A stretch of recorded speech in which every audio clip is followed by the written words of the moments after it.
नीलकंठ पक्षी ने बताया, जो भाई बंटवारे के धन में बेईमानी करता है, ईश्वर कैसे फूट फूट कर निकालता है। दर्शक बंधु, कल्पना कीजिए, एक पुरखों की बनाई हुई बगिया है, जहां हर पेड़ में बचपन की हंसी, हर कोने में मां की ममता और हर दीवार पर पिता के पसीने की गंध बसी हुई है। उसी बगिया में दो भाई खड़े हैं। एक के चेहरे पर मोह की धुंधली परतें, दूसरे की आंखों में सच्चाई का उजाला। सामने रखा है बंटवारे का वो थाल, जिसमें रक्त से भी कीमती है हर कण। वह मेहनत, वह विरासत जो पीढ़ियों ने जोड़ जोड़ कर संजोई थी। परंतु लोभ का अजगर जब किसी हृदय को जकड़ लेता है तो भाई भाई का रिश्ता भी कांप उठता है। पहला भाई मन में कपट का बीज बोकर हिसाब की रेखाओं को जादू की तरह मोड़ देता है। तिजोरी में छुपे सिक्कों की खनक उसे मंत्रमुग्ध कर देती है। वह सोचता है, किसे पता चलेगा, धन तो मेरे हाथ आएगा, सुख तो मुझे मिलेगा। लेकिन बंधु, क्या धन की चमक ईश्वर की नजरों को अंधा कर सकती है? यही वह क्षण है जहां विधि का विधान करवट लेता है। ठीक उसी पल आकाश के किसी अदृश्य कोने में करुणा निधान प्रभु के कर कमल थरथरा उठते हैं। वे देखते हैं न्याय का तराजू कांप रहा है, और तब प्रारंभ होती है वह अदृश्य लेखा जोखा, जिसे मनुष्य स्वप्न में भी नहीं समझ पाता। जिस रात पहला भाई अपने स्वार्थी अंधेरों में खोया होता है, उसी रात सृष्टि का नियामक उसके भाग्य सूत्र बुन रहा होता है। आंसुओं की बेलें, पश्चाताप के कांटे और ऐसे मोड़ की हर दिशा में उसे केवल अपना ही छल दिखाई दे। कहते हैं, पाप का बर्तन भरता है तो आवाज नहीं आती, और जब फूटता है तो समस्त जगत उसे सुनता है। सुबह होती है और एक एक करके सुख की शाखाएं सूखने लगती हैं। अलमारी से निकली दौलत पर जैसे ग्रहण लग जाता है। सोना हाथ में पड़कर तांबे सा मुरझा जाता है। बिजनेस के सौदे रेत की तरह फिसल कर गिरने लगते हैं। डॉक्टर की रिपोर्ट में अनचाही बीमारी की काली स्याही उभरती है। पत्नी की कोख से हंसी की जगह आंसू जन्म लेते हैं। और जब वह दहाड़ दहाड़ कर ईश्वर से पूछता है, हे प्रभु, मैंने ऐसा क्या अपराध किया, तब नीरव शून्य से एक दिव्य स्वर गूंजता है, तेरा अपराध तेरी तिजोरी में नहीं, तेरे अंतर में है। जो तूने भाई के हिस्से पर धूल जमाई, वही धूल आज तेरी किस्मत पर पड़ गई। बंधु, यह कथा किसी एक परिवार की नहीं, यह सनातन नियम की परछाई है। जब भाईचारे की काया को बेईमानी का जहर छूता है, तो परमात्मा स्वयं न्याय का शंख फूंकते हैं। माया के महल ताश के पत्तों से ढह जाते हैं, और जो आंख दूसरों के हक को दबाती है, वही आंख अंततः आंसुओं का समंदर बन जाती है। तो आइए, आज हम इस यात्रा की प्रथम सांस लें, उस घड़ी से जहां लोभ की पहली चिंगारी सुलगी, और देखें कि किस तरह हर अधर्मी आंच अंततः उसी को जला डालती है जिसने उसे जलाया था। मन के भीतर श्रद्धा का दीप जलाकर कथा की डोरी थामिए, क्योंकि आगे जो घटेगा वह केवल कहानी नहीं, ईश्वर द्वारा रचा गया जीवित न्याय होगा, जिसमें हर छल का उत्तर, हर आंसू का हिसाब लिखा है, अनंत तक। लेकिन आगे बढ़ने से पहले आपसे हाथ जोड़कर नहीं, सच्चे हृदय से एक विनम्र निवेदन है, थोड़ा ठहरिए और आत्मा से यह बात सुनिए। गरुड़ पुराण में कहा गया है, जो व्यक्ति धर्म, ज्ञान या कथा को अधूरी छोड़ देता है, वह अनजाने में पाप का भागी बनता है। क्योंकि अधूरी कथा केवल कथा नहीं रहती, वह अधूरी आहुति के समान होती है, जो यज्ञ को अपूर्ण बना देती है और पुण्य की जगह पाप में बदल जाती है। इसलिए आपसे हाथ जोड़कर निवेदन है, कृपया इस वीडियो को अंत तक अवश्य देखें, क्योंकि यह केवल एक कहानी नहीं, बल्कि जीवन के सबसे गहरे रहस्यों को उजागर करने वाली सत्य कथा है। और यदि आप एक सच्चे सनातनी हैं, यदि आपके हृदय में धर्म के प्रति भक्ति है, तो इस पवित्र प्रयास को अपना आशीर्वाद दीजिए। वीडियो को पसंद करें और हमारे चैनल को सब्सक्राइब करना न भूलें। साथ ही नीचे कमेंट में पूरी श्रद्धा और भक्ति के साथ लिखिए, जय श्री कृष्ण, क्योंकि जिस स्थान पर भगवान का नाम लिया जाता है, वहीं से सौभाग्य, शांति और धर्म की यात्रा प्रारंभ होती है। तो आइए अब आरंभ करते हैं आज की यह विलक्षण कथा। प्रिय भक्तों, एक समय की बात है, एक गांव में एक धर्मपरायण किसान रहता था। उसके दो पुत्र थे। बड़ा पुत्र छोटे भाई से 10 वर्ष वरिष्ठ था और छोटा पुत्र बड़े भाई से 10 वर्ष कनिष्ठ। उस किसान ने समय आने पर अपने दोनों पुत्रों का विवाह कर दिया। दोनों का गृहस्थ जीवन प्रारंभ हुआ। कुछ ही समय पश्चात प्रभु की लीला से उनके माता पिता इस नश्वर संसार को त्याग कर सद्गति को प्राप्त हो गए। अब पूरे घर का भार बड़े भाई के कंधों पर आ गया। जैसे सनातन धर्म कहता है ज्येष्ठ पुत्र ही पितृतुल्य होता है, वैसे ही बड़े भाई को पूरा उत्तरदायित्व सौंपा गया। बड़े भाई की पत्नी भगवान शिव की भक्त थी, आस्थावान, सरल और धर्माचरण में रत। उन्होंने कभी किसी के लिए बुरा नहीं सोचा। उनकी सोच में करुणा और सेवा थी। परंतु दुर्भाग्यवश उनका पति, जो छोटा भाई का बड़ा भाई था, वह चतुर, स्वार्थी और कपटी स्वभाव का था। छोटा भाई अत्यंत सीधा साधा, सज्जन और निर्मल हृदय वाला था। उसकी पत्नी भी नम्र स्वभाव की, धर्म में श्रद्धा रखने वाली स्त्री थी। जब माता पिता परमधाम को प्रस्थान कर गए, तब बड़े भाई ने पूरे घर और खेत की देखरेख स्वयं ले ली। छोटे भाई ने उस समय कोई विरोध नहीं किया, परंतु जब दिनचर्या कठिन हो गई और खर्च चलाना कठिन होने लगा, तब छोटे भाई की पत्नी ने नम्र स्वर में अपने पति से कहा, स्वामी, अब माता पिता हमारे साथ नहीं हैं और हम दोनों को अपने जीवन का निर्वाह करना कठिन हो रहा है। क्यों ना बड़े भैया से निवेदन करें कि घर और खेत का थोड़ा सा बंटवारा कर दें, जिससे हम भी अपने जीवन का भरण पोषण कर सकें। यह सुनकर छोटा भाई प्रेम पूर्वक अपने बड़े भाई के पास गया और हाथ जोड़कर निवेदन किया, भैया, अब माता पिता इस संसार में नहीं हैं और हमें अपने घर का खर्च चलाने में कठिनाई हो रही है। यदि आप कृपा करें और इस जमीन व घर का बंटवारा कर दें तो उचित होगा। परंतु बड़े भाई को यह बात अच्छी नहीं लगी। उसने कठोर स्वर में कहा, किस बात का हिस्सा? यह सब तो पिताजी मुझे सौंप कर गए थे। उन्होंने कहा था, बेटा तुम बड़े हो, सब तुम्हारे ऊपर है, इसीलिए यह घर खेत सब मेरा है, तेरा इसमें कोई अधिकार नहीं। जा, जैसा तेरे बस में हो वैसा कर, मजदूरी कर या भीख मांग, यह तेरी जिम्मेदारी है, मेरी नहीं। छोटा भाई यह कठोर वचन सुनकर बहुत दुखी हुआ, पर उसने कुछ नहीं कहा। वह बड़े भाई को पिता तुल्य मानता था। चुपचाप अपने घर लौट आया और अपनी पत्नी को सब कुछ बता दिया। पत्नी ने भी उदास होकर कहा, जब आपके बड़े भैया देने को तैयार नहीं हैं, तो हम कहीं खेतों में जाकर श्रम करेंगे। प्रभु सब देख रहे हैं, जीवन का चक्र तो चलाना ही पड़ेगा। इसके बाद छोटा भाई गांव के खेतों में मजदूरी करने लगा। जो थोड़े बहुत पैसे मिलते, उसी से वह अपनी गृहस्थी चलाता। उधर बड़े भाई की पत्नी, जो धर्मपरायण, शिव भक्त और कोमल हृदय स्त्री थी, उन्होंने जब यह देखा कि उनका देवर खेतों में श्रमिक बन गया है, तो उनका हृदय भर आया। उनकी आत्मा ने कहा, जिस देवर को मैंने बेटे की तरह स्नेह दिया, आज उसके साथ इतना अन्याय क्यों? जो स्त्रियां सच्चे धर्म और प्रभु में आस्था रखती हैं, उनके अंतःकरण में करुणा और ममता स्वाभाविक रूप से होती है। वह भाभी, जो अपने देवर को पुत्र के समान मानती थी, वह भीतर से बहुत व्याकुल हो उठी। उसने अपने पति से शांत स्वर में कहा, हे स्वामी, आपने बहुत अनुचित किया है। आपने अपने सगे छोटे भाई के हिस्से की अनदेखी की है। आपने न उसे जमीन में हिस्सा दिया, न ही घर की संपत्ति में कोई भाग दिया।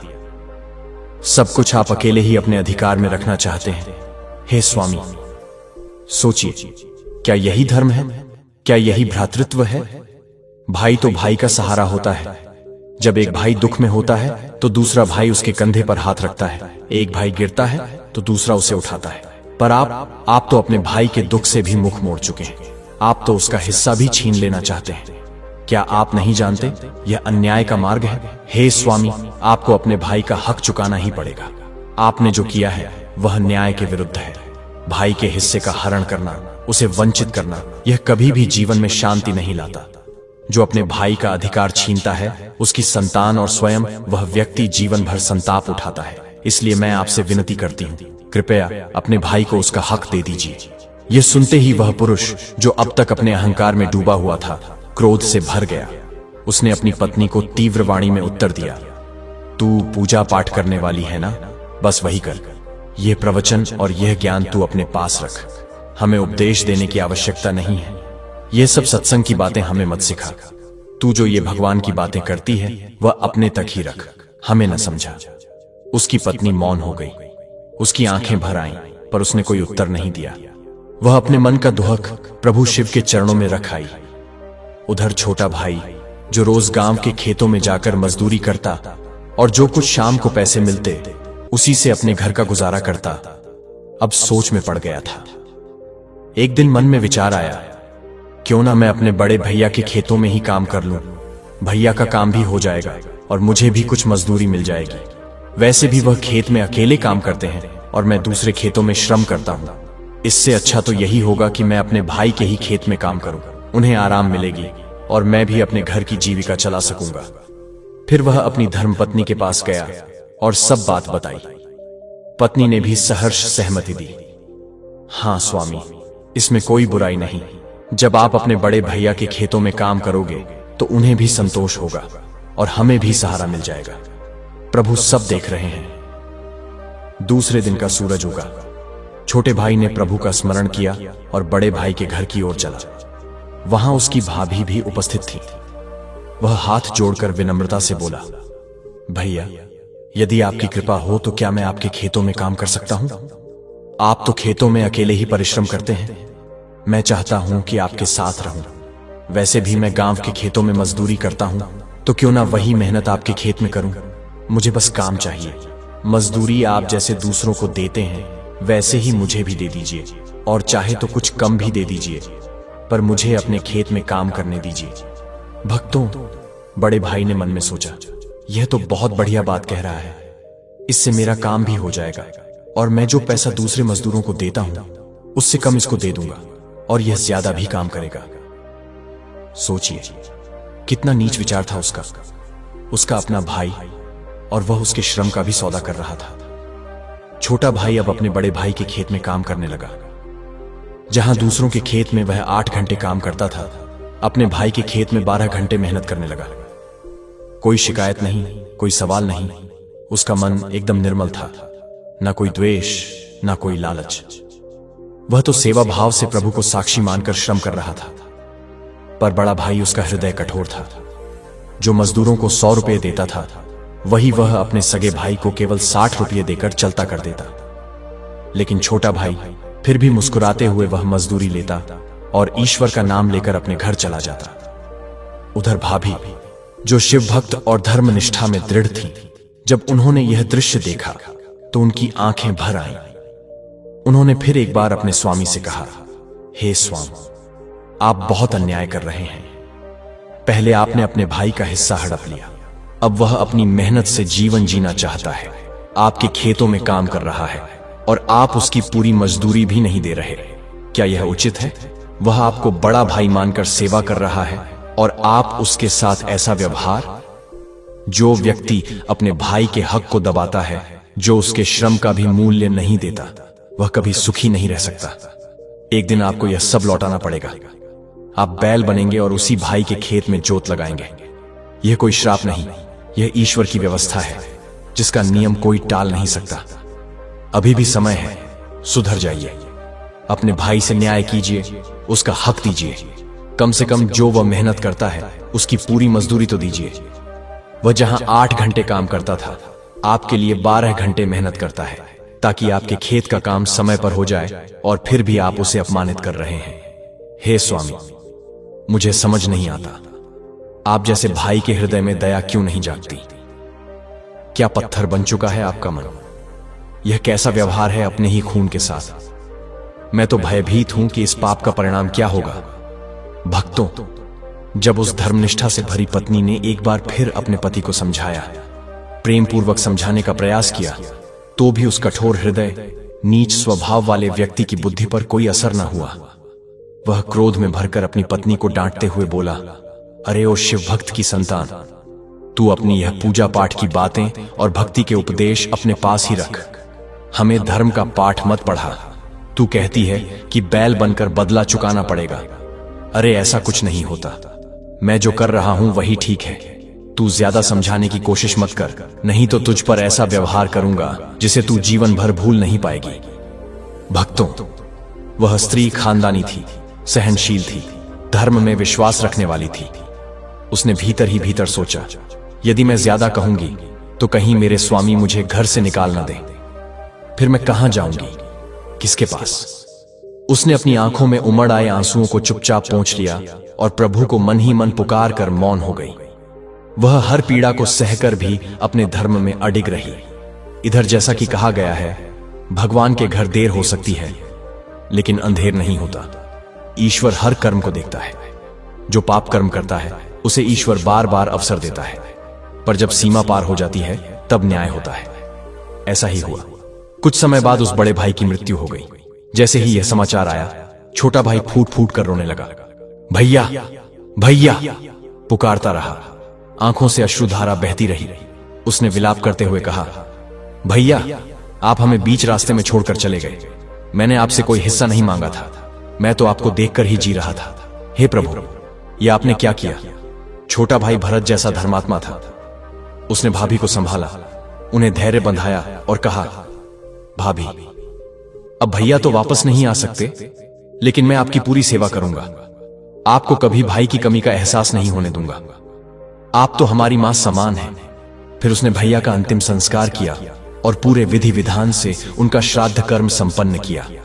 अब घर की सारी जिम्मेदारी, खेत की देखभाल, सब कुछ छोटे भाई के हाथ में आ चुका था। वह निष्ठा और सच्चाई से खेतों में मेहनत करने लगा। भाभी की सेवा को अपने जीवन का धर्म बना लिया। कुछ समय बाद भाभी भी इस संसार को छोड़कर ईश्वर के चरणों में चली गई। अब घर में केवल छोटा भाई और उसकी पत्नी ही रह गए। बड़े भाई की कोई संतान नहीं थी, न बेटा न बेटी। इसलिए न तो कोई हिस्सा बांटने की आवश्यकता रही, न ही कोई उत्तराधिकारी बचा। पूरा घर, सारी खेती अब छोटे भाई के ही अधीन थी। भक्तों, अब सुनिए ईश्वर की अद्भुत न्याय लीला। उस बड़े भाई को, जिसने अपने सगे भाई के साथ अन्याय किया था, उसे मृत्यु के पश्चात बैल की योनि प्राप्त हुई। जी हां, उसने अगले जन्म में बैल का जन्म लिया और संयोग ऐसा हुआ कि वह बैल बनकर उसी छोटे भाई के घर पहुंचा जहां उसने पूर्व जन्म में अन्याय किया था। उधर उसकी धर्मपत्नी, जिसने सच्चे भाव से प्रभु शिव की भक्ति की थी, उसे पुण्य फल के रूप में एक राजा के घर कन्या रूप में जन्म मिला। वह अब एक दिव्य राजकुमारी बन चुकी थी, सुंदर, सुशील और तेजस्विनी। भक्तों, धीरे धीरे समय बीतता गया। एक दिन छोटा भाई गांव के ही एक कोने में बैल खरीदने गया। संयोग ऐसा बना कि वह ठीक उसी घर पहुंच गया जहां उसका बड़ा भाई अपने पिछले जन्म के पापों के कारण बैल बनकर खड़ा था। वह बैल बहुत ही हृष्ट पुष्ट दिखाई देता था। छोटा भाई उस किसान से बोला, भैया ये बैल क्या आप बेचेंगे? किसान बोला, हाँ क्यों नहीं, जितनी आपकी इच्छा हो उतने पैसे दे दो और बैल ले जाओ। छोटा भाई ईमानदारी से उसकी कीमत देता है और बैल को लेकर अपने घर ले आता है, बिना जाने कि यही उसका वही बड़ा भाई है। अब वह बैल को खेत में जोतने ले जाता है, लेकिन वह बैल यानी उसका जन्मांतर वाला भाई इस जीवन में भी इतना आलसी था कि 2-4 फेरे चलते ही खेत में बैठ गया। छोटा भाई समझाता भी है, डांटता भी है, मारता भी है, लेकिन वह बैल उठता ही नहीं। हर रोज यही होता। जैसे ही वह बैल को खेत में जोतता, कुछ फेरे चलकर वह फिर जमीन पर पसर जाता। भक्तों, यही होता है जब आत्मा पाप से बूझिल हो जाती है, तब कर्म का बोझ भी उठाना भारी लगने लगता है। उधर समय बीतता है और वह भाभी, जिसने अपने धर्म और शिव भक्ति से पुण्य कमाया था, वही अब एक राजा के घर में राजकुमारी बनकर जन्म लेती है। जब वह युवती होती है तो उसका विवाह तय होता है। जिस दिन उसकी डोली जा रही थी, उसी दिन वही खेतों का रास्ता था जहां छोटा भाई उस बैल को लेकर खेत जोत रहा था। संयोग ऐसा बना कि उस समय भी वह बैल जमीन पर बैठा हुआ था और छोटा भाई उसे उठा रहा था। जैसे ही डोली उस स्थान से गुजरी, राजकुमारी की दृष्टि उस खेत और बैल पर पड़ी और उसका हृदय कांप उठा, जैसे कोई बीता हुआ दृश्य आंखों के सामने जीवित हो गया हो। राजकुमारी ने डोली रुकवाई और उत्तर कर बोली, मुझे उस बैल के पास जाना है। सैनिकों ने पूछा, देवी उस बैल से आपका क्या संबंध है? राजकुमारी ने गंभीर स्वर में कहा, इस बैल से मेरा बहुत गहरा संबंध है जिसे आप नहीं समझ पाएंगे। मुझे बस कुछ क्षण दीजिए। वह तेज कदमों से उस खेत में पहुंचती है। वहां छोटा भाई थका हुआ बैठा है और बैल अभी भी जमीन पर पसरा पड़ा है। राजकुमारी उस बैल के कान के पास जाकर धीरे से कहती है, क्या अब भी तुम्हारी आंखें नहीं खुली? पिछले जन्म में तुमने अपने भाई का हिस्सा बेईमानी से हड़प लिया था। मैंने तुम्हें चेताया था कि तुम्हें बैल बनकर उसका आरण चुकाना पड़ेगा। आज वही दिन है, वही खेत है, वही भाई है और तुम हो एक बैल के रूप में। क्या अब भी तुम सुधारोगे नहीं? क्या इस जन्म में भी आलस करोगे, न्याय से भागोगे? देखो, मैं तुम्हारी वही पत्नी हूं जो अब एक राजा की पुत्री बन चुकी है, और तुम अपने पाप के कारण बैल बने हो। अगर इस जन्म में भी तुमने अपने छोटे भाई का आरण नहीं चुकाया, तो अगला जन्म भी बैल का ही होगा, और हर जन्म में यही दोहराओगे। उठो, जागो, अब भी समय है। अपने भाई का कर्ज चुका दो। ईश्वर दयालु है। यदि अब तुम सेवा करोगे तो अगला जन्म तुम्हें मनुष्य का मिलेगा, नहीं तो तुम्हारी आत्मा यूं ही पशु बनकर फिर यही खेत जोतेगी, यही श्रम करेगी, यही दुख भोगेगी। जागो, प्रभु का आदेश सुनो और उठो। भक्तों, जैसे ही वह राजकुमारी जो पूर्व जन्म में उसी बैल की पत्नी थी, उसके कान में वह सत्य वचन कहती है, तो चमत्कार होता है। वह बैल जो अब तक जमीन पर पसरा पड़ा था, सहसा उठकर एकदम खड़ा हो जाता है। यह देखकर सभी आश्चर्य में पड़ जाते हैं। इधर राजकुमारी की डोली चलने लगती है। तभी उसका देवर जो खेत जोत रहा था, भागता हुआ आता है और विनती करता है, रुकिए देवी जी, रुकिए। कृपया बताइए कि आपने हमारे बैल के कान में ऐसा क्या कह दिया कि वह जो अब तक उठ ही नहीं रहा था, वह एकदम से खड़ा हो गया। मैंने तो ना जाने कितनी बार उसे उठाने की कोशिश की, मार कर भी देखा, दुलार कर भी देखा, लेकिन वह नहीं उठा। कृपया बताइए, आपने ऐसा क्या कह दिया जिसे मैं भी जान सकूं, ताकि यदि वह फिर कभी बैठ जाए तो मैं भी वही बात कहकर उसे उठा सकूं। तब राजकुमारी मुस्कुराई और बोली, आज के बाद तुम्हारा यह बैल कभी नहीं बैठेगा। यह अब तुम्हारा कार्य पूरे मन से करेगा, लेकिन तुम मुझसे मत पूछो कि मैंने क्या कहा, क्योंकि वह केवल कर्म की पुकार थी, पिछले जन्म की याद थी और आत्मा को जगाने वाली बात थी। लेकिन जब देवर बार बार हाथ जोड़कर जिद करने लगा, तब उस राजकुमारी ने करुणा से भरकर सारा सत्य बता दिया। वह बोली, हे मेरे देवर, मैं तुम्हारे पिछले जन्म की भाभी हूं। इस जन्म में एक राजा की कन्या बनकर जन्म लिया है, एक रानी बनी हूं, और यह बैल, यह कोई और नहीं, तुम्हारा वही बड़ा भाई है जिसने पिछले जन्म में तुम्हारे हिस्से की बेईमानी की थी। उसने तुम्हारा धन, तुम्हारी जमीन और अधिकार सब कुछ अपने पास रख लिया था। मैंने उसे चेताया था कि यदि वह अन्याय करेगा तो उसे बैल बनकर तुम्हारा एवज चुकाना होगा, और आज वही हो रहा है।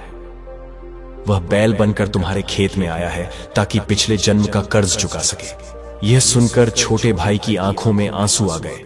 वह बैल के पास जाकर विनम्रता से बोला, भैया, मुझे क्षमा करिए। मैं अनजाने में आपको मारता रहा, डांटता रहा। मुझे नहीं पता था कि आप ही मेरे बड़े भैया हो। आज के बाद मैं आपको कभी नहीं मारूंगा। आप चाहे तो काम करें, चाहे ना करें, मैं आपसे कोई शिकायत नहीं करूंगा। आप तो मेरे लिए भगवान के समान हैं। भक्तों, उस दिन के बाद वह बैल जो पूर्व जन्म का बड़ा भाई था, पूरे दिन परिश्रम करने लगा। न कभी बैठा, न कभी आलस किया, और छोटा भाई भी जिसने पहले अनजाने में बैल को मारा था, अब प्रेम से उसकी सेवा करने लगा। उसने कभी भी उसे चोट नहीं पहुंचाई। वह बैल पूरे जीवन अपने छोटे भाई का ऋण चुकाता रहा, और जब उसका जीवन पूर्ण हुआ, तब उसे अगला जन्म मनुष्य योनि में प्राप्त हुआ, और यह ईश्वर का न्याय था।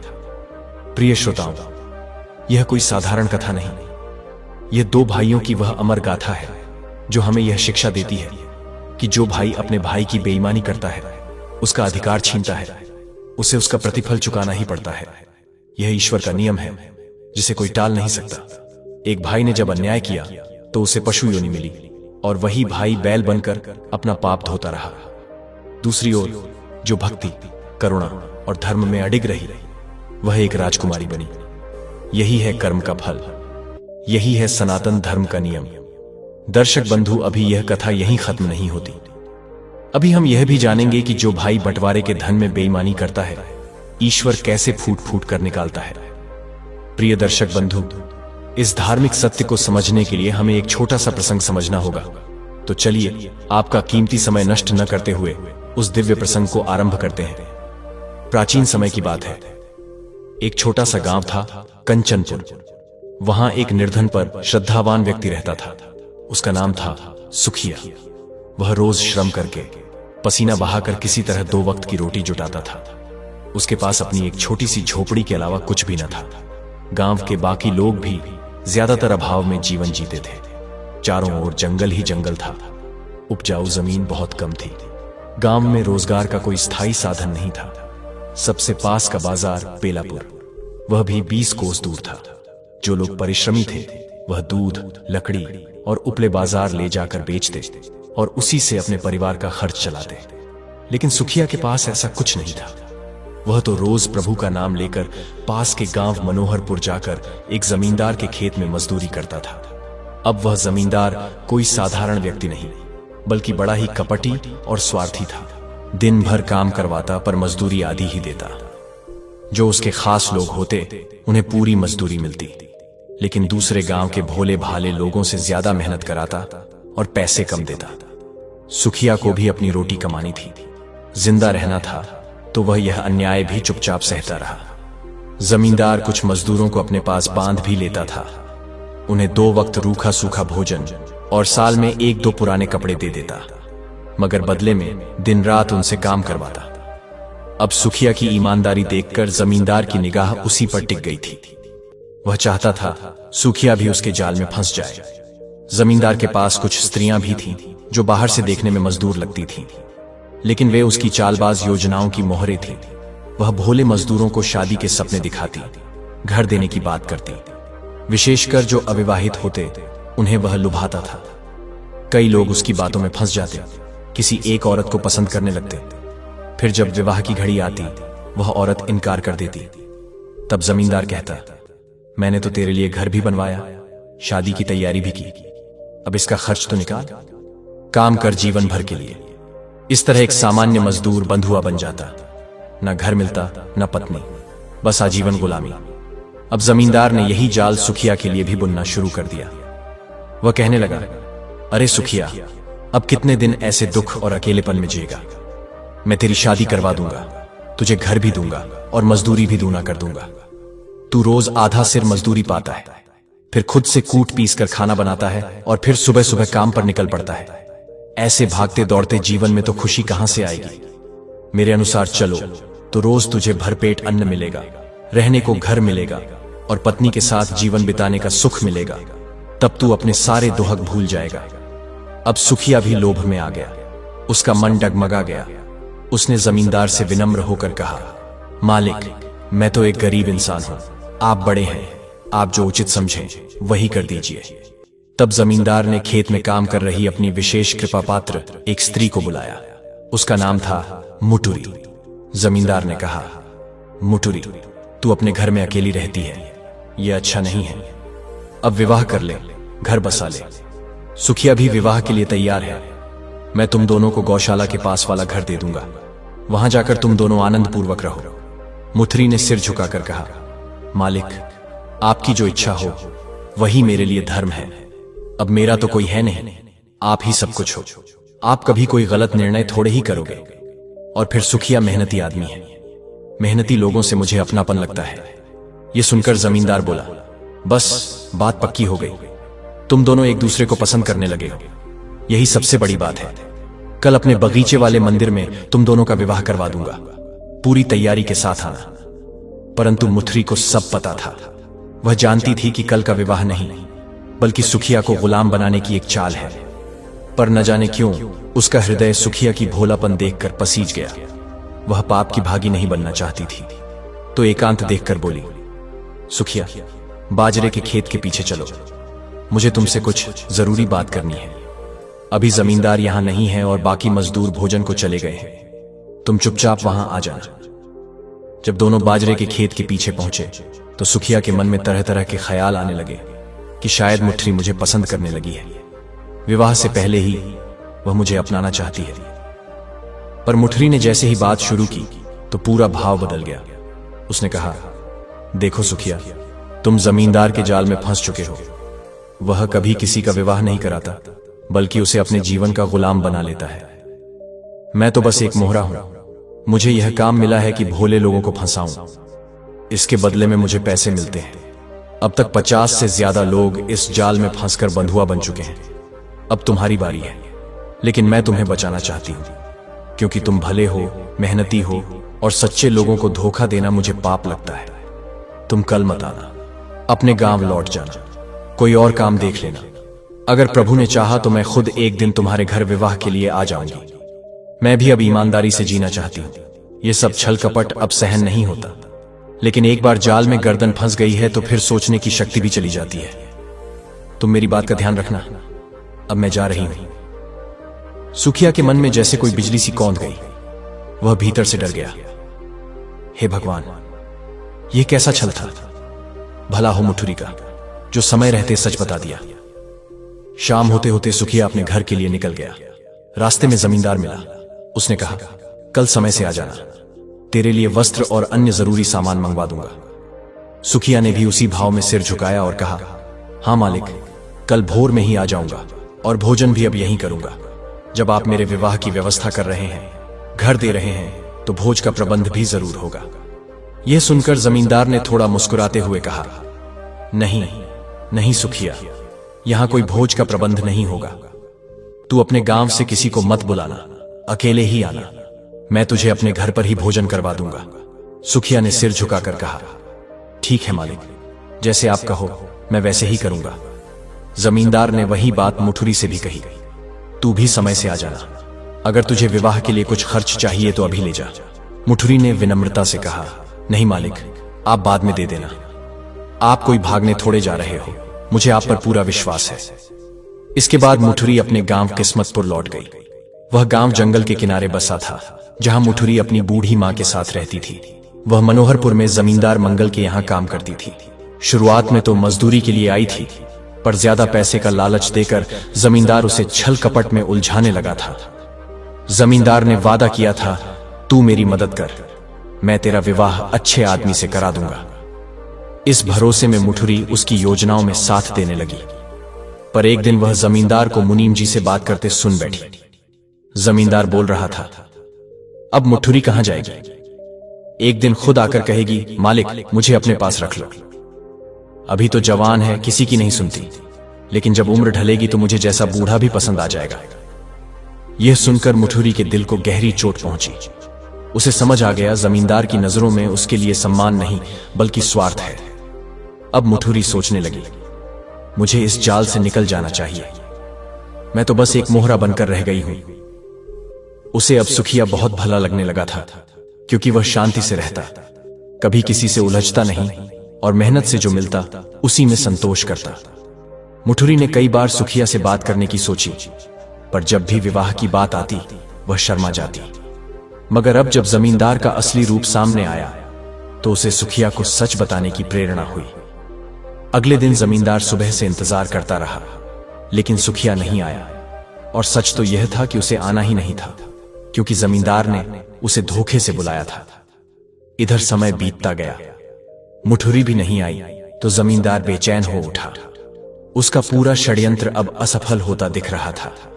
जमींदार को अब सुखिया की नहीं बल्कि मुठुरी की चिंता खाए जा रही थी। वह सोचने लगा, मुठुरी क्यों नहीं आई? कहीं वह मेरी बातों को समझ तो नहीं गई? उसने तुरंत एक आदमी को किस्मतपुर भेजा। वहां मुठुरी तो नहीं मिली, मगर उसकी बूढ़ी मां घर पर थी। पूछने पर मां ने बताया, मुठुरी की तबीयत कुछ ठीक नहीं थी, इसलिए दवा लेने बेलापुर गई है। अब वहीं अपनी मौसी के पास कुछ दिन आराम करेगी, फिर ठीक होकर वापस आएगी। यह सुनकर जब आदमी लौटकर जमींदार को बताने गया तो जमींदार बेचैन हो उठा। वह मुनीम जी से बोला, मुनीम जी, लगता है दाल में कुछ काला है। मेरी चिड़िया तो उड़ चुकी है, आज उसे हर हाल में आना था। मुझे सुखिया की उतनी चिंता नहीं, वो जैसे सैकड़ों मिल जाएंगे, पर मुठुरी जैसी वफादार अब दोबारा कहां मिलेगी? अब जो स्त्री हमारे पास है वह भी है, लेकिन मुठुरी जैसी नहीं। मुठुरी कुछ और ही थी, वह मेरी योजना की असली कड़ी थी। मुनीम ने निवेदन भाव से कहा, मालिक, हो सकता है मुठुरी सच में बीमार हो और दवा लेने ही गई हो। तब जमींदार कुछ गंभीर होकर बोला, मुनीम जी, आप समझ नहीं रहे। मुठुरी जैसी स्त्रियां अगर कहीं थोड़ा आराम, थोड़ा लाभ देख लेती हैं तो किसी भी पुराने बंधन को छोड़ देती हैं। मेरा और उसका कोई रक्त संबंध तो था नहीं, हमारा रिश्ता तो केवल पैसे का था। अब अगर उसे कहीं और ज्यादा धन मिल जाए तो वह वहीं काम करना शुरू कर देगी। मुनीम बोला, मालिक, पहले सुखिया का हाल भी तो पता करिए, उसके बिना काम अधूरा है। उसे किसी तरह पकड़ कर ले आइए। अगर मुठुरी नहीं आई तो मंत्री है, उससे विवाह का दिखावा कर लीजिए और सुखिया को पहले फंसा लीजिए। जमींदार बोला, इससे क्या लाभ होगा? हमें तो मतलब मुठुरी से है। मुनीम ने शांत भाव से कहा, मालिक, आप सोचिए, शायद सुखिया और मुठुरी के बीच पहले से कोई अपनापन हो। दोनों का साथ में ना आना भी यही इशारा कर रहा है। अब अगर इस जोड़ी को तोड़ना है तो पहला उपाय है कि सुखिया को हमारे वश में लिया जाए। मुठुरी स्वयं लौट आएगी। जमींदार बोला, ठीक है मुनीम, अब जो करना है बहुत सोच समझ कर करना। अब बात केवल हमारे गांव की नहीं है, दूसरे गांव से जुड़ी है। वहां कोई जबरदस्ती दिखे तो बात फैल जाएगी। सुखिया को प्रेम से बहलाकर ही लाना। मुनीम बोला, मालिक आज नहीं, कल मैं अवश्य जाऊंगा। दूसरे दिन जब मुनीम कंचनपुर पहुंचा तो सुखिया घर पर ही मिल गया। मुनीम ने हंसते हुए कहा, अरे सुखिया, तू भी बड़ा गजब करता है। मालिक कल से तेरा इंतजार कर रहे हैं। तेरे विवाह की पूरी तैयारी हो चुकी है। सुखिया ने शांत स्वर में कहा, मुझे विवाह नहीं करना है, और जब करना होगा तो तेरे मालिक या तुझसे इजाजत लेने की जरूरत नहीं होगी। क्या तूने अपने विवाह में मुझसे पूछा था, तुम लोग कौन होते हो मेरे लिए? हमारे अपने होंगे तो शान से हमारे विवाह में आएंगे, नाचेंगे, गाएंगे, और हम अपनी दुल्हन को लेकर अपने घर खुशहाल रहेंगे। अब काम की बात सुन, मैं अब अपने गांव में ही काम ढूंढ लिया हूं, अब कहीं और जाने की जरूरत नहीं है। मुनीम बोला, सुखिया, मूर्ख मत बनो। मालिक तुम्हें अपना समझते हैं, इसीलिए तो तुम्हारे विवाह की सोच रखी थी और तुम गद्दारी कर रहे हो। चलो ये सब छोड़ो, बताओ हिसाब किताब तो कर लिए हो?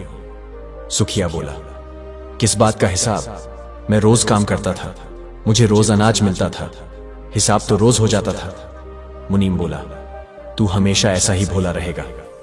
मालिक ने तेरी आधी मजदूरी अपने पास रोक रखी है, अगर अब जाकर हिसाब करोगे तो बहुत अनाज मिल जाएगा। सुखिया बोला, अब मुझे कुछ नहीं चाहिए। अपने मालिक से कहना सुखिया को अब कुछ नहीं चाहिए। मुनीम ने लाख समझाया, पर जब सुखिया नहीं माना तो लौटकर जमींदार से बोला, मालिक, सुखिया अब पूरी तरह बदल गया है। अब वह आपके पास आने को तैयार नहीं है। मुझे समझ नहीं आता कि उसके अंदर इतना विवेक कहां से आ गया। वह तो बड़ा भोला था। जमींदार ने गुस्से में कहा, मुझे तो यही लगता है कि कहीं मुठुरी ने ही कोई चालाकी कर दी है, पर हम हार मानने वालों में से नहीं हैं। कल चलेंगे उसके पास और उसे आने को मजबूर करेंगे। दूसरे दिन जमींदार खुद मुनीम को लेकर सुखिया के पास गया। बोला, अरे सुखिया, तूने तो मेरे सैकड़ों सोने के सिक्के बर्बाद करवा दिए। 100 रुपये नकद ले चुका है और अब मुंह मोड़ रहा है। चल जल्दी चल, तुझे विवाह नहीं करना तो मत कर, पर जो खर्च किया है उसका काम तो करना पड़ेगा। सुखिया बोला, मालिक झूठ काहे बोल रहे हो? आपने मुझे कब पैसा दिया था? जमींदार बोला, अब बुद्धि तेज हो गई है, जब पैसा लिया था तब क्यों नहीं पूछा? मुनीम के सामने ही तो लिया था। मुनीम सकुचाते हुए बोला, मालिक वह पैसा कब लिया था? जमींदार ने मुनीम की ओर तीखी नजर डाली। ससुर, अब तू ही मेरा भेद खोलेगा? इतने में शोर सुनकर गांव के लोग आ गए। वे मजदूर थे। कल की बातचीत उन्होंने सुन रखी थी। कल मुनीम कह रहा था, सुखिया का बहुत सारा अनाज जमींदार के पास है, और आज जमींदार कह रहा था, मैंने पैसा दिया है। अब गांव वालों ने आवाज उठाई, जमींदार तुम झूठ बोल रहे हो। कल तक अनाज की बात कर रहे थे, आज पैसा कहां से आ गया? हम सब जानते हैं सुखिया कभी किसी से उधार नहीं लेता, भले भूखा रह जाए पर मेहनत से खाता है। तुमने ही इसके साथ बेईमानी की है। अगर तुमने और कोई चालाकी की तो हम चुप नहीं बैठेंगे। हम मेहनत करना जानते हैं तो हक के लिए लड़ना भी जानते हैं। अब सुखिया तुम्हारे साथ नहीं जाएगा। उधर मुनीम ने विनम्र स्वर में जमींदार से कहा, मालिक यहां का माहौल अब गर्म हो गया है। यह गांव वाले अब अंधकार में नहीं हैं। ये सब जागरूक मजदूर हैं। ये एक साथ खड़े हो सकते हैं और जरूरत पड़ी तो विरोध भी कर सकते हैं। अच्छा यही होगा कि आप अभी यहां से चले, बाद में हम किसी और उपाय से निपट लेंगे। जमींदार ने बात समझी और मुनीम के साथ वहां से चुपचाप निकल गया। गांव वालों ने तब सुखिया को समझाया, भूलकर भी उस पापी के पास मत जाना। उसकी बुराई तो दूर दूर तक फैली है। वह अपने ही गांव वालों की जमीन हड़प चुका है। जो ईमानदारी से काम करता है उसे वह बंधुआ बना डालता है। तेरी तो किस्मत अच्छी थी जो तू उसके जाल से बच निकला। अब तू खुद का काम कर। हमारे जंगलों में सब कुछ है, फल भी मिलते हैं और लकड़ियां भी। उन्हें बेलापुर के बाजार में बेचो और ईमानदारी से रोजी कमाओ। इस काम में कोई बंधन नहीं है, कोई मालिक नहीं, बस मेहनत और परमात्मा की कृपा। सुखिया ने सबकी बात मानी और लकड़ियां काटकर गांव वालों के साथ बेलापुर जाकर बेचने लगा। अब उसे अपनी चिंता नहीं थी, वह स्वतंत्र हो गया था। मगर एक बात थी जो उसके मन में कहीं गहराई में चुभती थी, मुटुरी की चिंता। उसने मन ही मन कहा, उसने तो मेरी रक्षा की, मुझे जगा दिया, पर अब वह स्वयं किस हाल में होगी? कहीं वह पापी जमींदार ने उसे अपने बंधन में तो नहीं बांध लिया? पर फिर उसे गांव वालों की बात याद आई। अगर भूल से भी जमींदार के पास गया तो खुद को मिटा बैठेगा। तो उसने खुद को अपने काम में लगाए रखा। उधर जमींदार अब सुखिया को तो भूल गया था, पर मुठुरी की तलाश में परेशान रहने लगा। 2 महीने बीत गए, मुठुरी उससे नहीं मिली। जमींदार अपने लोगों को भेष बदलकर सुखिया के घर के आसपास भेजता, जांच करवाता कि कहीं मुठुरी उसी के साथ तो नहीं रहती, पर मुठुरी वहां भी नहीं मिली। कई महीने बीत गए।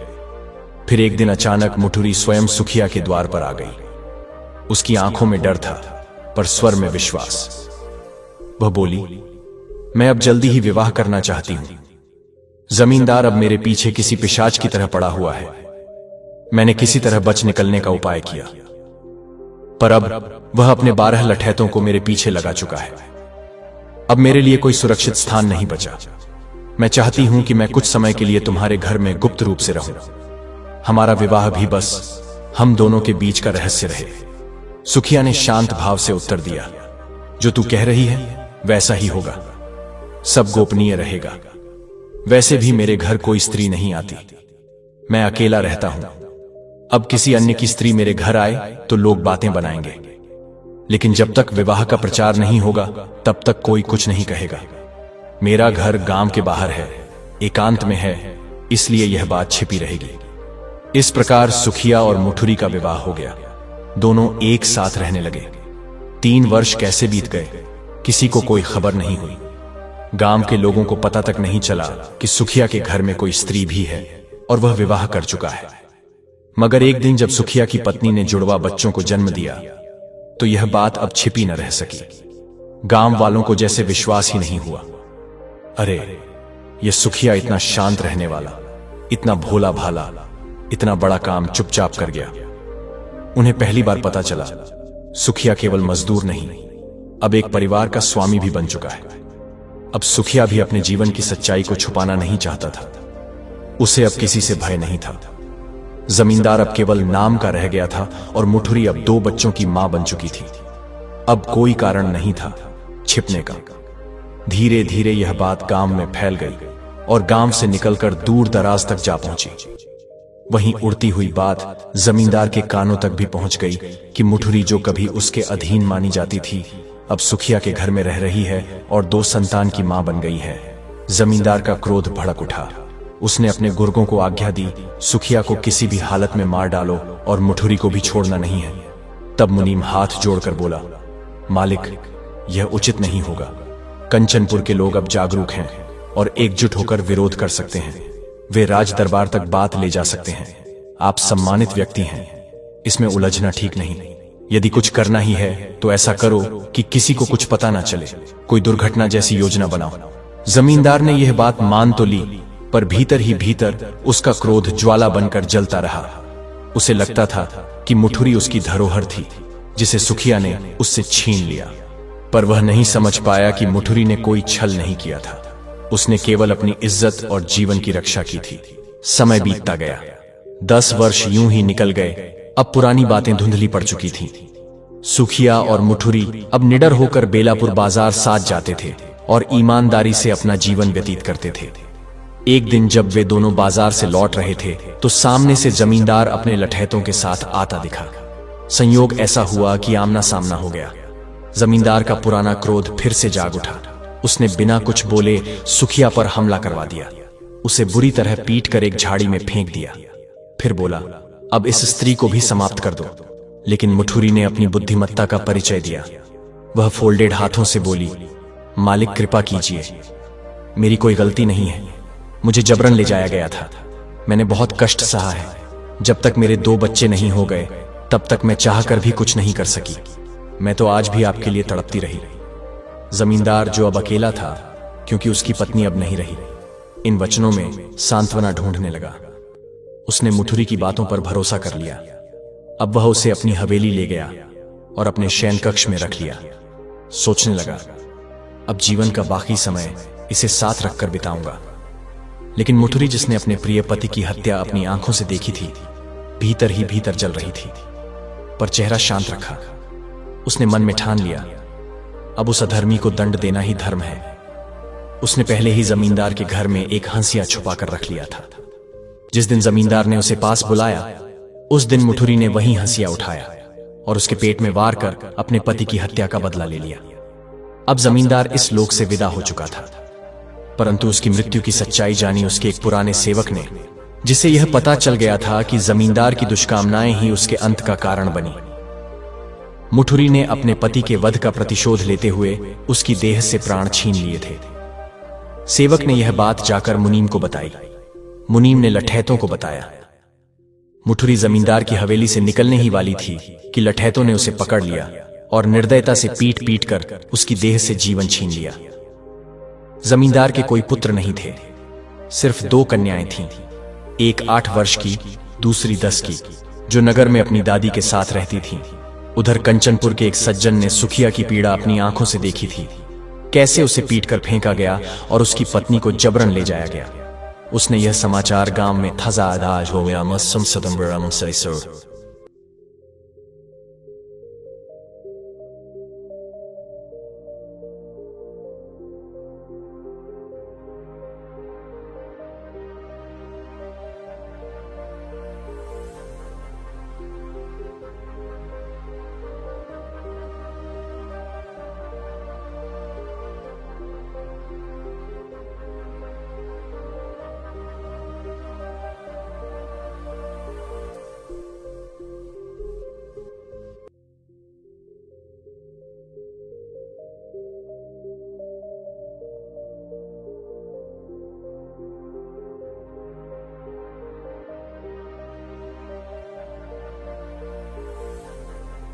फैलाया। गांव के हृदय में क्रोध की ज्वाला धधक उठी। सुखिया के दोनों पुत्र हातिम और महातिम अब अनाथ हो चुके थे। वे मात्र 10 वर्ष के बालक थे। गांव वालों ने विचार किया, इस दैवीय स्त्री को बचाना चाहिए जो अपने पति के लिए जान पर खेल गई। रात के समय गांव के कुछ वृद्ध जन राज दरबार की ओर निकल पड़े।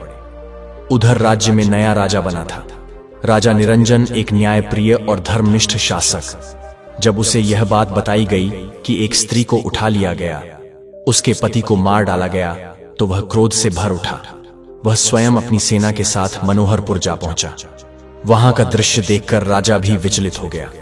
उसने देखा एक स्त्री को 8-10 लोगों द्वारा घसीटा जा रहा है और उसी घसीटने में उसने अपने प्राण त्याग दिए। यह दृश्य राजा के हृदय को हिला गया। उसने तुरंत सभी लठैतों को वहीं गांव के चौक में फांसी देने का आदेश दिया। राजा ने ग्रामीणों से पूछताछ की, क्या हुआ था। सबने बताया, जमींदार का अन्याय, सुखिया की हत्या, मुठुरी का बलिदान और अंत में उसकी भी पीड़ा। राजा ने सब सुनकर फैसला किया, अब यह जमींदारी जमींदार के परिवार की नहीं रहेगी। अब जब हातिम और महातिम 25 वर्ष के हो जाएंगे, तब इन्हें यह जिम्मेदारी दी जाएगी। अगला जमींदार हातिम होगा। राजा मनोहरपुर से रवाना हो गया। अब जमींदार की जमींदारी समाप्त हो चुकी थी। बड़ी हवेली पर ताला लग गया। सेवक, मजदूर सब अब जा चुके थे। बंधु व मजदूर अब स्वतंत्र हो गए थे। इस समाचार की आंच नगर में जमींदार की माता तक भी पहुंच गई। वह जो अपनी 2 नथिनियों के साथ रहती थी, अब अकेली रह गई थी। जब सुना कि सारी संपत्ति जब्त हो चुकी है, तो वह आश्चर्य नहीं कर सकी। वह जानती थी कि उसका पुत्र दुराचारी था। एक ना एक दिन सर्वनाश तो होना ही था, और वही हुआ। अब संपत्ति गई, पुत्र गया, सम्मान गया। अब तो यह स्थिति आ गई थी कि इन 2 बालिकाओं का पालन पोषण भी कठिन हो गया था। नगर में रहना अब असंभव था, क्योंकि राजा ने जमींदार की सारी संपत्ति जब्त कर ली थी। नगर की हवेली भी राजसत्ता में चली गई थी। राजा के सिपाही जब तक वहां आकर हवेली को खाली करवाते, उसे वहां से निकलना ही पड़ा। बुढ़िया अपनी दोनों नथिनियों को लेकर देवीपुर अपने मायके आ गई। लेकिन मायके में भी अब कोई नहीं था। बस एक टूटा फूटा पुराना मकान था, जो उसी के नाम पर था। उसके पास घनघोर जंगल था और 4 कोस की दूरी पर था बाजार भीखमपुर, जहां जीवन की हर वस्तु खरीदी बेची जाती थी। लोग जंगल से लकड़ी, फल ही नहीं, पक्षी पकड़कर खरगोश पकड़कर बेचते थे। जो कुछ नहीं पकड़ पाता वह जंगल से रंग बिरंगे पंख लाकर बेच देता। सबसे कीमती होता था मोर पंख। अब वही बुढ़िया जो कभी जमींदार की माता थी, आज एक अनाथ और भूखी स्त्री बन चुकी थी। अब उसे जमींदार की दोनों बेटियों को पालना था, तो उसने अपने और दोनों बच्चियों के लायक एक साधारण सा काम खोज लिया। वह जंगल के अंदर उन लड़कियों को लेकर जाती और उनके साथ थोड़ी ही देर में कुछ पंख इकट्ठा कर लेती। उन्हीं पंखों को वह भीखमपुर बाजार में बेच आती। ईश्वर की कृपा से इसी तरह उनके खर्चे निकल आते। उधर कंचनपुर में सुखिया के दोनों बेटे पल रहे थे। उनके पास भी समस्या थी। गांव वाले शुरू में कुछ दिन तो उनकी मदद कर दिए, मगर फिर वही विधाता की लीला। बाद में कौन किसी के बच्चे को पाले। अब बच्चे खुद से किसी के घर जाते तो कोई कुछ खाने को दे देता, तो कोई खाना देने से मना कर देता। कोई सुझाव देता कि कोई काम काहे नहीं कर लेते हो, तुम दोनों को कौन बैठाकर खिलाएगा। गांव वाले उन्हें बैठाकर भी खिलाते थे, बल्कि कंधे पर भी लेकर घूमते थे। लेकिन उन्हें इस बात का राज मालूम ही नहीं था कि जब यह 25 साल के होंगे तो राजा खुद इन्हें मनोहरपुर की जमींदारी सौंप देगा। गांव वाले हातिम और महातिम को भिखारी ही समझ रहे थे। उनके पास एक घर के सिवा कुछ था भी नहीं। तो किसी ने सलाह दी, देखो हमारे बच्चे भी बहुत मेहनत करने के बाद खाते हैं, तुम लोग भी मेहनत करके खा सकते हो। जंगल से लकड़ी काटो और गांव वालों के साथ बेलापुर बाजार ले चलो, वहीं उसे बेचो, फिर अपने लिए राशन खरीदो, घर लाओ, बनाओ, खाओ। तुम दोनों जब यह काम करने लगोगे तो किसी के घर भोजन के लिए नहीं जाना पड़ेगा, तुम खुद आत्मनिर्भर बन जाओगे। यह बात हातिम और महातिम के मन में घर कर गई, तो दूसरे दिन से ही वे जंगल में लकड़ी काटने जाने लगे। अब बच्चे थे तो बहुत ज्यादा काम नहीं कर पाते थे, मगर उन्हें इतना पैसा मिल ही जाता कि अपना गुजारा चल सके। 2-4 माह तो उन्हें इस काम को करने में काफी तकलीफ हुई, मगर समय के साथ इसकी आदत बन गई। समय गुजरने लगा, देखते देखते दोनों कब सयाने हो चले, उन्हें खुद ही पता नहीं चला। अब वे 20 साल के हो चुके थे। उन्हें लकड़ी का धंधा अब बुरा लगने लगा था, क्योंकि वह कठिन मेहनत के बाद भी 4 पैसा नहीं बचा पाते थे। तो दोनों ने विचार किया, आखिर इस तरह फटेहाल में ही कब तक हमारी जिंदगी गुजरेगी। हमें नगर में चलकर काम करना चाहिए, यहां हमारी जिंदगी नहीं संवरने वाली। उन दोनों को नहीं पता था कि राजा ने उन्हें जमींदारी देने की बात की है। इस खबर से वे अनजान थे। तो हातिम ने महातिम से कहा, भाई कल ही हम जमुनापुर के लिए चलेंगे। जमुनापुर अमीर सेठों का नगर है, वहां काम मिलने में परेशानी नहीं होती। हमने सुन रखा है कि नगर में काम करने वालों को अच्छा पगार मिल जाती है।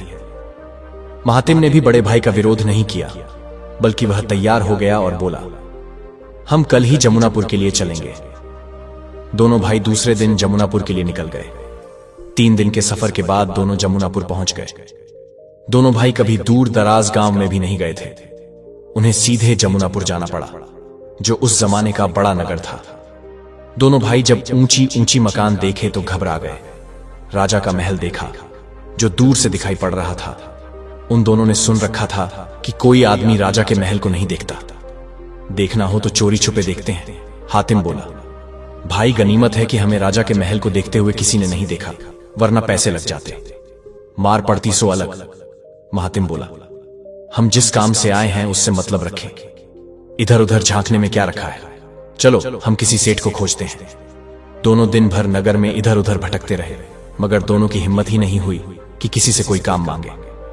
किसी सेठ के पास जाते तो महातिम कहता, भाई तुम कहो कि हम किस लिए आए हैं। हातिम कहता, अब मुझसे नहीं कहा जाएगा। पूरा दिन गुजर गया, मगर दोनों में कोई किसी से कुछ नहीं कह सका। शाम हुई तो एक सेठ ने दोनों को टहलते देखा तो पूछ लिया, भाई कौन हो, यहां किस लिए घूम रहे हो। मैंने तुम दोनों को सुबह से लेकर अब तक इस रास्ते से 8 बार आते जाते देखा है। तब हातिम बोला, सेठ जी काम खोज रहे हैं। सेठ बोला, सड़क पर काम खोज रहे हो। काम कोई वस्तु है जो सड़क पर गिर गया है और तुम उसकी तलाश कर रहे हो। अरे काम के लिए किसी से कहना पड़ता है। दरअसल सेठ का नौकर 1 माह पहले 10 दिन की छुट्टी पर गया था। मांगे 1 माह बाद भी नहीं लौटा था, तो सेठ ने समझ लिया था कि अब नौकर नहीं आने वाला। वह नौकर की तलाश में था तो एक साथ 2 मिल गए थे। सेठ ने दोनों भाइयों को देखकर अपने हृदय में विचार किया, हमारे पास काम है, तुम दोनों बताओ कि पगार क्या लोगे। महातिम ने विनम्रता से हाथ जोड़ते हुए कहा, सेठ जी, हम तो गांव से आए हैं, हमें कुछ नहीं पता। आप जो उचित समझें वही दे दीजिए। हम प्रभु को साक्षी मानकर पूरी श्रद्धा से सेवा करेंगे। सेठ का मन भी सच्चाई से भरा था। वह जानता था कि यदि इन्हें कम देगा तो यह 2-4 दिन में चले जाएंगे, क्योंकि प्रतिस्पर्धा का युग है। नगर में दूसरे सेठ इन्हें बुला लेंगे। परंतु सेठ ने यह भी अनुभव किया कि यह दोनों नवयुवक सच्ची निष्ठा से काम करेंगे, तो उसने एक एक को चांदी के शुभ्र सिक्के पर रख लिया। दोनों भाई प्रसन्नता और कृतज्ञता से भरकर सेवा में लग गए। वे सेठ के काम को अपने ही परिवार का काम समझकर करते। जो कोई भी उन्हें देखता वह यही समझता कि यह सेठ के अपने बेटे हैं। सेठ को भी उनकी कार्यनिष्ठा देख बहुत सुख मिलता। वह मन ही मन ठान चुका था कि इन दोनों को अब अपने से कभी दूर नहीं जाने दूंगा। उसने उनके परिश्रम और सच्चाई को देखकर उनकी पगार भी दोगुनी कर दी। इधर देवीपुर में जमींदार की बेटियां भी सयानी हो चली थीं। अपने भाग्य के सहारे किसी तरह जीवन चला रही थीं। उनकी वृद्ध दादी बुगिया अब चलने के भी योग्य नहीं रह गई थी। वह अपने जीवन के अंतिम क्षणों में अपनी नतिनियों के विवाह को लेकर अत्यंत चिंतित रहती। बुगिया की यही चिंता उसे भीतर ही भीतर खा गई और एक दिन वह ईश्वर की शरण में चली गई। अब दोनों कन्याएं उस घर में अकेली रह गईं और जीवन अत्यंत कठिन हो गया। युवावस्था में जब संसार की दृष्टि एक स्त्री पर सबसे अधिक कठोर हो जाती है, वे दोनों भी उन विषैली नजरों का शिकार बनी। पर पेट तो ईश्वर ने दिया, भूख भी उसी की देन थी, सो कुछ न कुछ तो करना ही था। एक दिन जब वे जंगल में लकड़ी काटने गई तो उन्होंने देखा कि एक बूढ़ा आदमी कुछ सामान लेकर धीरे धीरे चल रहा है। बाल सुलभ चंचलता और मजाक में उन्होंने एक रस्सी के सहारे उसे गिरा दिया और उसका थैला लेकर भाग गई। पर उस खेल में वह बात थी जिसे भविष्य ने दुहक में बदलना था। थैले में बहुत से पैसे थे। उसे एक घटना ने उनके भीतर का लोभ जगा दिया। अब उन्हें लगने लगा, हमें कोई काम करने की क्या जरूरत है। यदि महीने 2 महीने में किसी एक को भी शिकार बना लें तो आराम से रह सकते हैं। 6 माह तक वे उसी धन से मौज में रहीं, पर वे यह नहीं समझ सके कि किसी की मेहनत की कमाई को छीनना पाप है, अधर्म है। अब वे और अधिक धन की लालसा में नए शिकार की खोज करने लगी। वे जंगल के भीतर तक जाने लगी। एक बार जब एक सेठ अकेले आ रहा था तो उन्होंने चुड़ैल का भेष बनाया और एक पेड़ के पास छिप गई। जब सेठ पास आया तो वे पेड़ की ओट से निकलकर उस पर झपट पड़ी। सेठ डरकर समझा कि कोई प्रेतात्मा है। वह थैला वहीं फेंक कर भाग गया। वे दोनों थैला लेकर दूसरे रास्ते से अपने घर लौट आई। अब यह पाप भी उन्हें मनोरंजन लगने लगा था। हर 10 से 20 दिन पर वे किसी न किसी को शिकार बना लेती। इसी क्रम में 5 वर्ष बीत गए। अब वे 24 वर्ष की हो चुकी थीं। यदि कोई उनका संरक्षक होता तो अब तक उनका विवाह हो गया होता, पर उनके पास कोई भी नहीं था। वे भीतर ही भीतर सोचती, अब हम किससे कहें कि हमें विवाह करना है। उधर हातिम और महातिम को भी सेठ के पास रहते हुए 5 वर्ष पूरे हो गए थे। तब एक दिन हातिम ने सेठ से हाथ जोड़कर कहा, सेठ जी, अब हमें आज्ञा दीजिए, हम कुछ दिनों के लिए अपने गांव हो आएं। सेठ ने स्नेह से मुस्कुराते हुए कहा, गांव जाकर क्या करोगे बेटा, वहां तुम्हारा है ही क्या। तुम्हारा पुराना घर अब रहने लायक भी नहीं होगा। उसमें शायद जंगल उग आया हो, जानवरों ने बसेरा बना लिया हो। मेरी बात मानो, नगर में ही बस जाओ। हम तुम्हें रहने को घर खरीदवा देंगे, तुम्हारा विवाह भी करवा देंगे। यहां तुम्हें किसी बात की कमी नहीं होगी, क्योंकि अब तुम मेरे लिए केवल नौकर नहीं, परिवार हो। तब हातिम बोला, सेठ जी, हम कोई हमेशा के लिए गांव नहीं जा रहे हैं। अपना गांव है, वहां आत्मीयता जुड़ी है। लोगों ने संकट में हमारी सहायता की है, तो हमारा भी धर्म है कि उनसे मिलें, उनका आभार माने। सेठ ने स्नेहपूर्वक उत्तर दिया, जब नहीं मानते तो जाओ, पर जल्दी लौट आना। दूसरे दिन दोनों भाई अपनी 5 वर्षों की जमा पूंजी लेकर गांव की ओर चल दिए। उन्हें देवीपुर के वनपट से होकर कंचनपुर लौटना था। 2 दिनों की यात्रा उन्होंने बड़ी सरलता से पूरी की। रास्ते में एक सराय में ठहरे। चलने से पूर्व सेठ ने आदर पूर्वक समझाया था, बेटा, तुम दोनों के पास अब बहुत धन है, सावधान रहना। यह 5 वर्षों की मेहनत है, कभी खुले में मत सोना।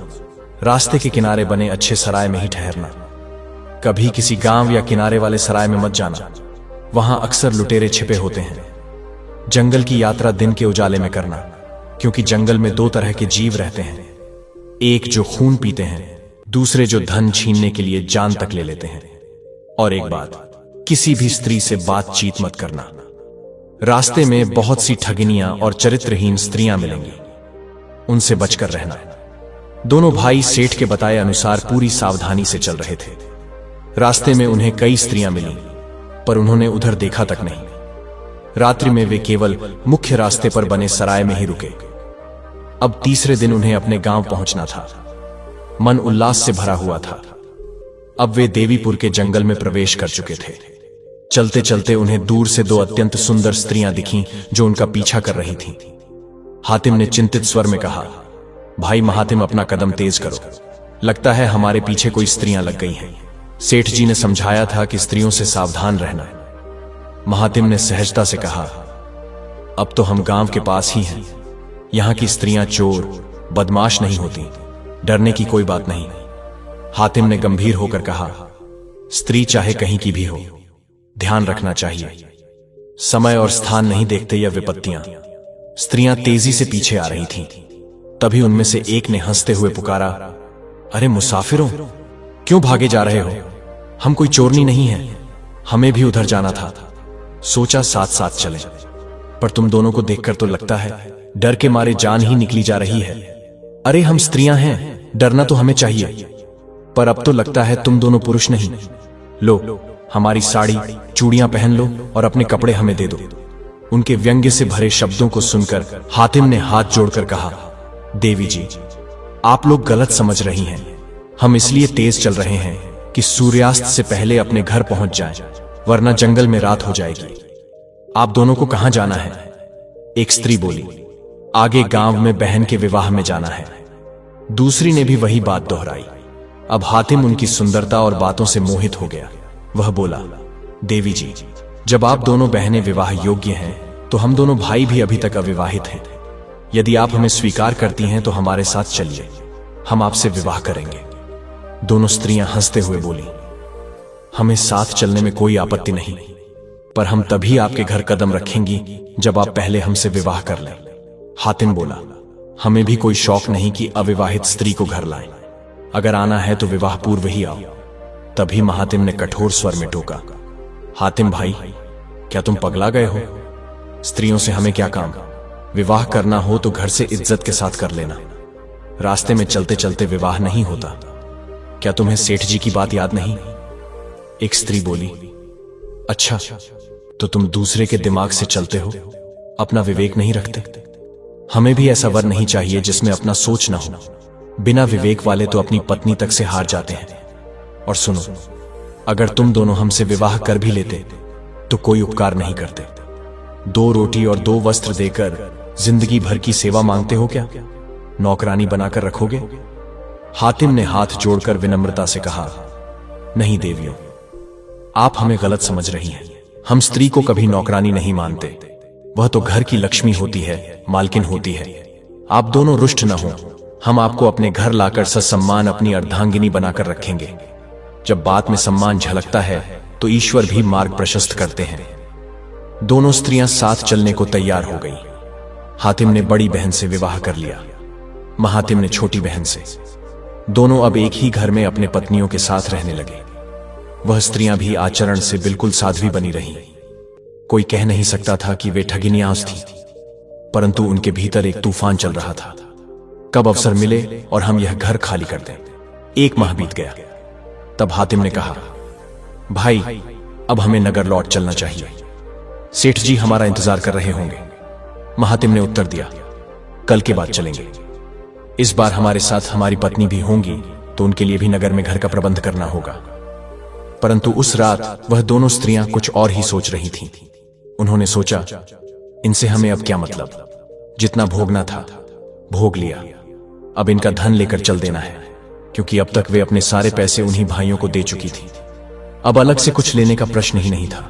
रात्रि के मध्य में दोनों थैला उठाकर घर से निकल पड़ी, परंतु जंगल की सीमा से आगे उनके कदम नहीं बढ़े तो एक पेड़ पर चढ़कर बैठ गई कि भोर होते ही भाग निकलेंगी। तभी 2 यात्री उसी पेड़ के नीचे आकर रुके। वे आपस में बात कर रहे थे, सुबह होते ही गांव जाएंगे।